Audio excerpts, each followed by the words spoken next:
Ngayong hapon nga mga katwini ay magsasaing na ako. At sa mga oras na yan mga katwini ay hinahanap ko yung pusporo. Hay talaga naman mga katwini. Magpapakita lang talaga itong pusporo kung hindi ko na hinahanap. Hay nako. Pumasok na nga lang pala muna ako sa aming bahay upang hanapin yung pusporo. Yung mukha ng katwini nyo hindi na talaga madrawing sa kakahanap ng pusporo. Talaga naman dahil lang sa pusporo nasira yung araw ng katwini nyo. At sa mga oras nga na yan mga katwini ay hindi ko pa din nahahanap yung pusporo. Kapansin-pansin talaga yung mukha ng katwini nyo na galit na. Ay grabe naman, kalma lang. Dahil nga po ay hindi ko nahanap yung pusporo mga katwini, ay bumili na lang ako. At sa mga oras na yun mga katwini ay kumuha na muna pala ako ng pera upang bumili na ng pusporo. Natagalan tuloy magsayang yung katwini nyo.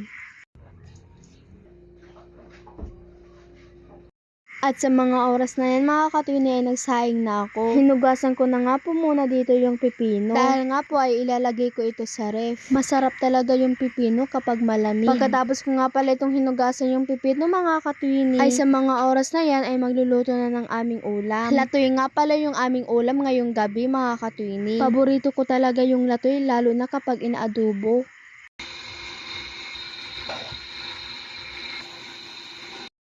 Natapos na nga palang magluto ng latoy mga katwini at saka kumain na kami. At bago ko nga pala tatapusin yung aking vlog, huwag kalimutan mag-follow, like, and comment. Thank you for watching. Bye!